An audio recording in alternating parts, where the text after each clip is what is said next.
नमस्कार विद्यार्थी मित्रांनो, लास्ट लेक्चरला आपण हेनरी फेयल यांचा व्यवस्थापनाचा सिद्धांत आणि त्यांनी जी 14 तत्वे मांडलेली आहेत याचा अभ्यास आपण केलेला आहे.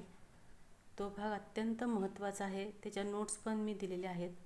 त्याचा अभ्यास व्यवस्थित करावा. तर आजच्या लेक्चरमध्ये आपण फ्रेडरिक विन्सलॉ टेलर म्हणजेच FW टेलर यांचा शास्त्रीय व्यवस्थापनाचा सिद्धांत आणि त्यांनी व्यवस्थापनाची कोणती तत्वे आपल्यासमोर मांडलेली आहेत याचा आपण अभ्यास करणार आहोत.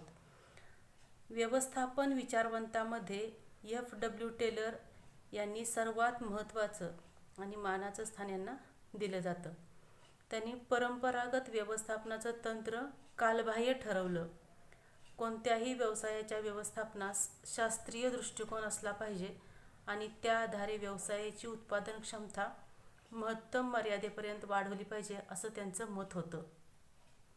खरे पाहता टेलरपूर्वी चार्ल्स बॅबेज आणि इतर काही तज्ज्ञांनी शास्त्रीय व्यवस्थापनाची कल्पना मांडली होती, पण या कल्पनेला मूर्त स्वरूप देण्याचं काम आणि तिची व्यवहार्यता सिद्ध करून देण्याचं काम हे मुख्यतः टेलर यांनी केलं. म्हणून औद्योगिक जगतामध्ये FW टेलर यांनाच शास्त्रीय व्यवस्थापनाचा जनक, फादर ऑफ सायंटिफिक मॅनेजमेंट असं म्हटलं जातं. ऑब्जेक्टिव्हच्या दृष्टीनं महत्त्वाचं आहे बघा. शास्त्रीय व्यवस्थापनाचा जनक FW टेलर आणि आधुनिक व्यवस्थापनाचा जनक म्हणजे हेनरी फेयल. ह्याच्यामध्ये गोंधळ जमलिंग करून घ्यायचं नाही. दोन्ही पण ऑब्जेक्टिव्हच्या दृष्टीनं महत्त्वाचे आहेत. आपल्याला FW टेलर यांना शास्त्रीय व्यवस्थापनाचा जनक असे म्हणतात. हे वाक्य सकाराम स्पष्ट करा, चुकी बरोबर सांगा. यासाठी पण हा प्रश्न आपल्याला विचारला जाऊ शकतो. तर FW टेलर हे कोण आहेत तर शास्त्रीय व्यवस्थापनाचे जनक आहेत. आता व्यवस्थापनामध्ये योगदान देणाऱ्या विद्वान आहेत. त्याच्यात FW टेलर यांना एक महत्त्वाचे विचारवंत असं म्हटलं जातं. त्यांनी शास्त्रीय प्रयोगावर आधारित काही तत्त्व तयार केलेली आहेत. ही तत्त्व व्यवस्थापनात निर्णय घेत असताना समस्या निर्माण झाल्या तर त्या समस्या सोडवण्यासाठी उपयोगात आणली जातात. चुका आणि अनुभव यातून काम करण्यापेक्षा प्रयोग करून शास्त्रीय तंत्राचा वापर करून कामं करणं अधिक फायदेशीर असतं असं FW टेलर यांचं मत आहे. म्हणजे एखादा समस्या निर्माण झाली तर ते बाबा ह्याच्यावर असा निर्णय घेऊया आणि बघूया काय होतंय. मग तो जर निर्णय योग्य ठरला तर योग्य प्रकारे पुढं काम चालू राहील आणि जर तो निर्णय चुकीचा झाला तर मग दुसरा निर्णय घ्यायचा. म्हणजे याला काय म्हणते चुका आणि अनुभव. तर असं काम करण्यापेक्षा प्रयोग करून शास्त्रीय तंत्रांचा वापर करून जर काम केलं तर काय होईल तर काम योग्य प्रकारे केलं जाऊ शकतं आणि संघटनेला त्याचा फायदा होत असतो असं FW टेलर यांचं मत आहे. आता टेलर यांची वैज्ञानिक व्यवस्थापनाची व्याख्या. वैज्ञानिक व्यवस्थापन म्हणजेच शास्त्रीय व्यवस्थापन. कसाही शब्द येऊ शकतो. वैज्ञानिक म्हणजेच शास्त्रीय. आता ही शास्त्रीय व्यवस्थापनाची त्यांची व्याख्या, त्याविषयी त्यांचं काय मत आहे बघा. काय दिलंय? वैज्ञानिक व्यवस्थापनामध्ये म्हणजेच शास्त्रीय व्यवस्थापनामध्ये व्यवस्थापनाला व्यक्तींनी नक्की काय करावे हे माहीत असणे आणि त्या व्यक्ती सर्वोत्कृष्ट व कमीत कमी खर्चात काम पूर्ण कसे करतील हे पाहणे यांचा अंतर्भाव होतो. आता या व्याख्येमध्ये त्यांनी 3 पॉईंट सांगितलेले आहेत. एक म्हणजे व्यक्तींनी नक्की काय करावं हे माहीत असणे. व्यक्तींनी म्हणजे लोकांनी निश्चितपणे काय काम करावं असं वाटतं हे जाणून घ्यायचं. म्हणजे त्या कामाविषयी पूर्वज्ञान असणं हे गरजेचं आहे. जर त्या व्यवस्थापनाला कामाचं पूर्वज्ञान असेल तर ते त्या व्यक्तींनी काय करावं हे त्यांना सांगता येणार आहे. हा पहिला पार्ट सांगितला आहे. आणि नंतर काय म्हणलं की सर्वोत्कृष्ट आणि कमीत कमी खर्चात काम पूर्ण कसे करतील. 2 पॉईंट आहेत. पहिल्यांदा काय सांगितलं आहे सर्वोत्कृष्ट आणि त्यानंतर कमीत कमी खर्चात. म्हणजे काम करण्याची सर्वोत्कृष्ट पद्धत कोणती आहे. एखादं काम असेल तर ते काम करण्याच्या वेगवेगळ्या पद्धती असू शकतात. मग त्या काम करण्याच्या वेगवेगळ्या पद्धतीमधील सर्वोत्कृष्ट पद्धत कोणती आहे आणि ती पद्धत जर आपण अवलंबली तर ती कमीत कमी खर्चात कशी पूर्ण करता येईल हे पाहण्याची कला आहे. आणि याचा समावेश कशामध्ये येतोय तर शास्त्रीय व्यवस्थापनामध्ये किंवा वैज्ञानिक व्यवस्थापनामध्ये येतोय. म्हणजे कामाविषयीचं पूर्वज्ञान असलं पाहिजे. काम करण्याची सर्वोत्कृष्ट पद्धती जाणून घेतली पाहिजे आणि कमीत कमी खर्चात, किमान खर्चात, न्यूनतम खर्चात ते काम कसे पूर्ण केले जाईल, या 3 गोष्टींचा समावेश हा शास्त्रीय व्यवस्थापनामध्ये होत असलेला दिसून येतो. आता यानंतर आपण शास्त्रीय व्यवस्थापनाची तत्त्वे अभ्यासायची आहेत. या तत्वामध्ये पहिलं तत्व सांगितलंय विज्ञान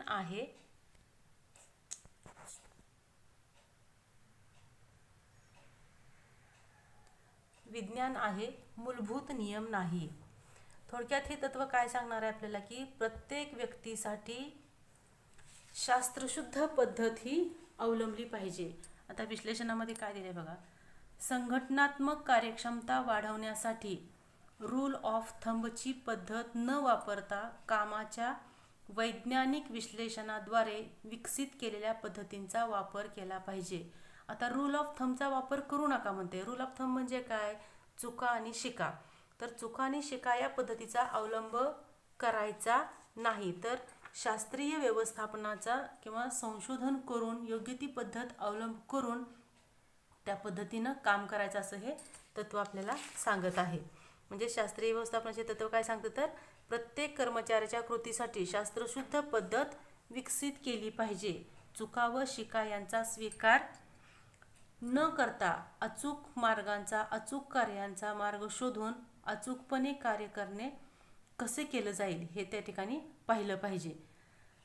कर्मचारी हालचाली करत असतात, त्यांच्या हालचालीवरती लक्ष ठेवलं पाहिजे. अनावश्यक हालचाली असतील त्या ठिकाणी टाळल्या पाहिजेत. एकाच वेळी त्यांना अनेक कामं करण्यासाठी कसं करता येईल यासाठी त्यांना प्रवृत्त केलं पाहिजे. अचूक अंदाज बांधले पाहिजेत आणि याची अंमलबजावणी ही या तत्वामध्ये सांगितलेली आहे. म्हणजे सर्वसाधारण पद्धतीनं घेतलेला निर्णय व्यवस्थापकाच्या वैयक्तिक आकलनावर आधारित असतात. एखादा सामान्य निर्णय घ्यायचा आहे तर तो निर्णय व्यवस्थापकाच्या त्याच्या बुद्धीला जसं पेलेल त्या पद्धतीनं तो त्या ठिकाणी निर्णय घेत असतो. टेलर यांनी काय केले, प्रत्येक लहान कामासाठी वैज्ञानिक पद्धतीचा वापर करण्याचा आग्रह धरलेला आहे. म्हणजे कोणतंही एखादं काम असेल तर ते काम शास्त्रीय दृष्टिकोनातूनच त्या कामाकडं पाहायचं आणि त्या पद्धतीनं ते काम पूर्ण करून घ्यायचं. मग कामाचं वैज्ञानिक विश्लेषण करून म्हणजे शास्त्रीय दृष्टिकोनातून त्या कामाकडे पाहायचं आणि ते काम करण्याची सर्वोत्कृष्ट पद्धत कोणती आहे हे शोधून काढण्याला याच्या ठिकाणी महत्त्व दिलेलं आहे. मग या कामासाठी काही स्टँडर्ड्स असतील, त्यांना लागणारा आवश्यक वेळ असेल, आवश्यक उत्पादन व्यवस्थापकानं निश्चित करावं आणि त्यामुळं काय होईल तर वेळ आणि मानवी ऊर्जा वाचवण्यास मदत होईल. अनावश्यक गोष्टी ह्या त्या ठिकाणी टाळल्या जातील. अशा अनावश्यक बाबी जर आपण टाळल्या आणि शास्त्रीय पद्धतीनं आपण जर ते काम केलं तर काय होतं, अपेक्षित प्रमाणामध्ये आपल्याला उत्पादन करणं हे साध्य होतं. त्यानंतर दुसरं तत्व आहे ते म्हणजे समरसता आहे, विवाद नाही. म्हणजे व्यवस्थापन आणि कर्मचारी यांच्यामध्ये कसं सामंजस्य असलं पाहिजे हे तत्व सांगते. कसे ते एकमेकांची समरस असले पाहिजे, त्यांच्यामध्ये वादविवाद असू नयेत असं ह्या तत्वानुसार सांगितलेलं आहे. काय म्हटले बघा, या तत्वानुसार कर्मचारी आणि व्यवस्थापन यांच्यात सामंजस्य असलं पाहिजे. सामंजस्य असलं पाहिजे, त्यांच्यात वादविवाद असू नयेत, त्यांच्यात कोणत्याही प्रकारचं भांडण, तंटा, द्वेष, मत्सर, हेवा असू नये असं हे सांगते. कारण कर्मचारी आणि व्यवस्थापन हे दोन्हीही घटक त्या व्यवसायाच्या दृष्टीनं काय असतात तर महत्त्वाचे असतात. या दोन्हीमध्ये समन्वय त्यांच्यातील संघर्ष कमी करण्यास मदत करेल.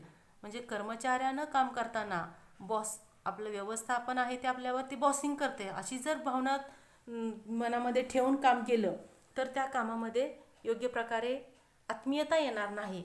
किंवा व्यवस्थापनानं कर्मचाऱ्यांना काम सांगताना हे आपल्या हाताखालचे कर्मचारी आहेत, त्यांना आपण कसंही वागवू शकतो अशी भावना जर ठेवली तर ते पण कर्मचाऱ्यांच्याकडून व्यवस्थित काम करून घेऊ शकत नाहीत. आणि जर या दोघांमध्ये परस्पर समन्वय असेल तर मात्र काम चांगल्या प्रकारे त्या ठिकाणी होणार आहे. पोषक वातावरण त्या ठिकाणी निर्माण होणार आहे. संघर्ष होणार नाही, संप, टाळेबंदी कोणत्याही प्रकारची होणार नाही आणि संघटनेला अपेक्षित ध्येयप्राप्तीसाठी लवकरात लवकर त्या ठिकाणी प्रयत्न करता येतील. म्हणजे संघटना यश मिळवण्यासाठी लगेच त्या ठिकाणी तत्पर असलेली दिसून येते. त्यानंतरचं तिसरं तत्व सांगितलं ते म्हणजे मानसिक क्रांती.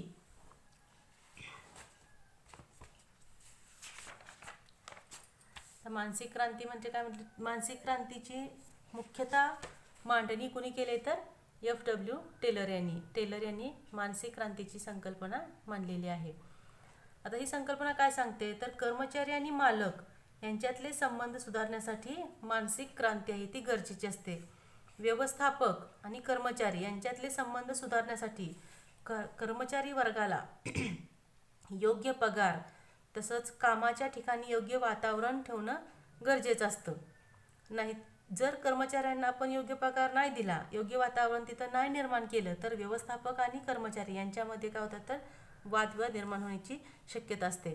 व्यवसायातील सर्व समस्या शास्त्रशुद्ध पद्धतीनं सोडवाव्यात. तसंच कर्मचारी वर्गानं आपलं काम काळजीपूर्वक आणि एकनिष्ठतेने करावे असं हे तत्त्व सांगत असतं. जर व्यवस्थापक आणि कर्मचारी यांच्यामधील दृष्टिकोन पूर्णपणे बदलला तर संघटनेची उद्दिष्टे साध्य होऊ शकतात. उत्पादनामध्ये वाढ होऊ शकते आणि संघटनेमध्ये शिस्तसुद्धा निर्माण होऊ शकते. संघटना नफ्यापर्यंत जाऊ शकते. म्हणजेच कर्मचारी आणि व्यवस्थापन या दोघांच्यामध्ये काय असलं पाहिजे तर चांगलं वातावरण असलं पाहिजे असं हे तत्त्व आपल्याला सांगते. त्यानंतर चौथं तत्त्व आहे सहकार्य आहे, व्यक्तिगत स्वार्थ नाही. हे तत्त्व कार्यबल म्हणजेच कोणाचं तर कर्मचारी आणि व्यवस्थापन यातील परस्पर सहकार्याला महत्त्व देतं. म्हणजे कर्मचारी आणि व्यवस्थापन यांच्यामध्ये काय असलं पाहिजे तर सहकार्य असलं पाहिजे. एकमेकांना मदत करण्याची भावना या दोघांच्यामध्ये असली पाहिजे. दोघांच्यामध्ये कोणामध्ये कर्मचारी आणि व्यवस्थापन. सहकार्य कर्मचारी आणि व्यवस्थापन यांच्यामध्ये सहकार्य असलं पाहिजे. दोघांच्यामध्ये विश्वास असला पाहिजे आणि संघभावना. बघा आता विश्वास कोणतंही काम करताना पूर्ण विश्वासानं आणि संघभावनेनं म्हणजे हे काम केल्यामुळं आपल्या संघटनेचा फायदा होतोय अशी संघभावना त्या ठिकाणी असली पाहिजे. म्हणजे सहकार्य, विश्वास आणि संघभावना इत्यादीमुळे अंतर्गत स्पर्धेचे रूपांतर सुदृढ संघटनात्मक वातावरणात होते. आता अंतर्गत स्पर्धा म्हणजे काय, संस्थेतल्या संस्थेमध्ये असणारी स्पर्धा. कर्मचारी आणि व्यवस्थापन यांच्यामध्ये स्पर्धा असेल, कर्मचारी आणि कर्मचारी यांच्यामध्ये स्पर्धा असेल तर ती संस्था योग्य प्रकारे टिकू शकत नाही. मग ही जर स्पर्धा नसेल तर म्हणजे कर्मचारी आणि व्यवस्थापनामध्ये जर अंतर्गत स्पर्धा नसेल, अंतर्गत विवाद नसतील तरच ती संस्था काय होते सुदृढ होते आणि वातावरण तिथलं आहे ते चांगल्या पद्धतीचं निर्माण होत असतं. निर्णय प्रक्रियेमध्ये व्यवस्थापनाने कर्मचाऱ्यांनी दिलेल्या सूचनांचा नेहमीच विचार केला पाहिजे.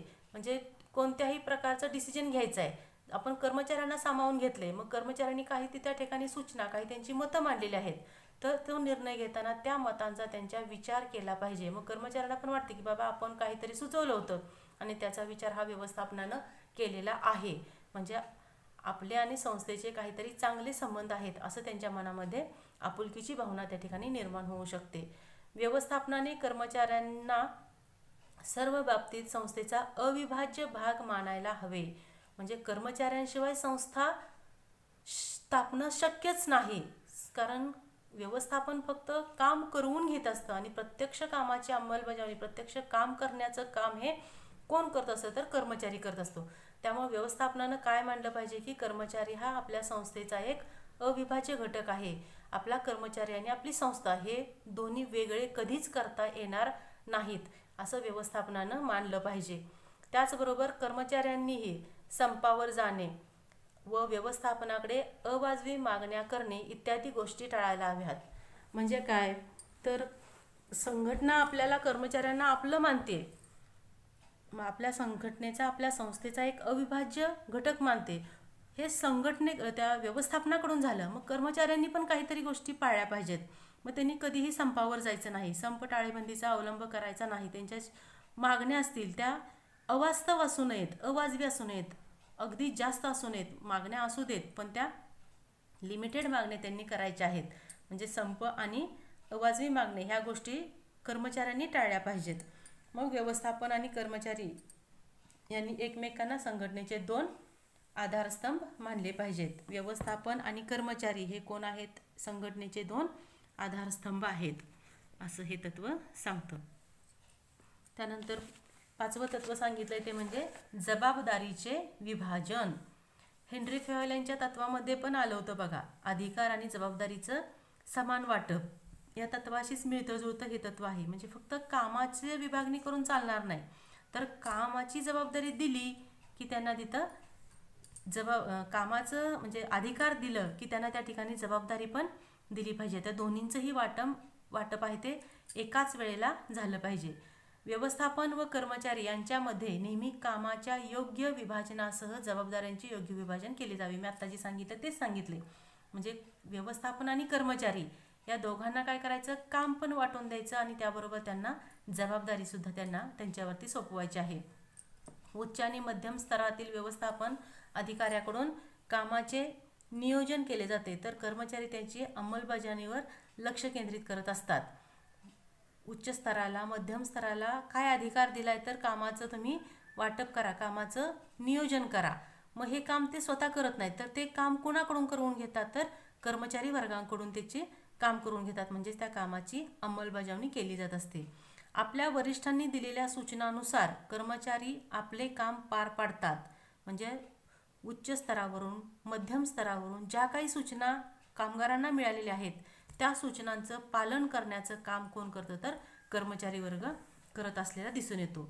व्यवस्थापकांनी कर्मचाऱ्यांना सतत मदत, प्रोत्साहन, मार्गदर्शन केले पाहिजे. म्हणजे व्यवस्थापक ज्या वेळेला कर्मचाऱ्यांना काम देतात त्यावेळेला त्यांच्यावरती बॉसिंग न करता त्यांना योग्य प्रकारे मदत केली पाहिजे. त्यांना काम करण्यासाठी प्रोत्साहित केलं पाहिजे.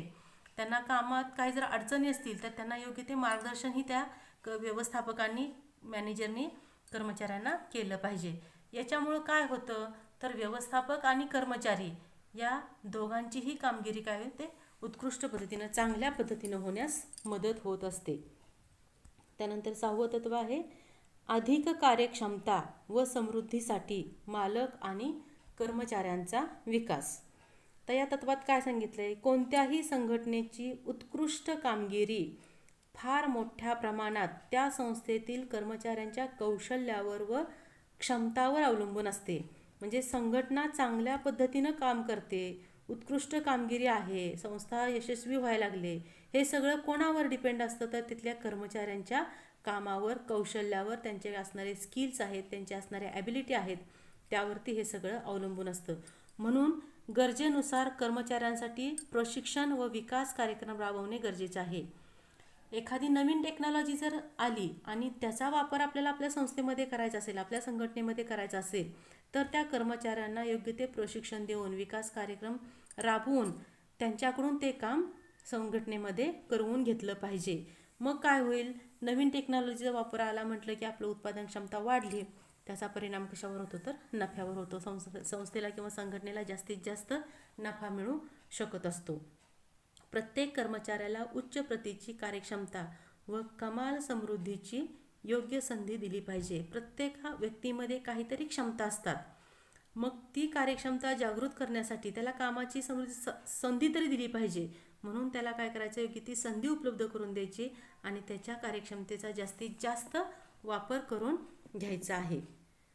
अशा प्रकारे आज आपण शास्त्रीय व्यवस्थापन म्हणजे काय आणि त्याची व्याख्या आणि शास्त्रीय व्यवस्थापनाची तत्वे याचा अभ्यास केलेला आहे. धन्यवाद.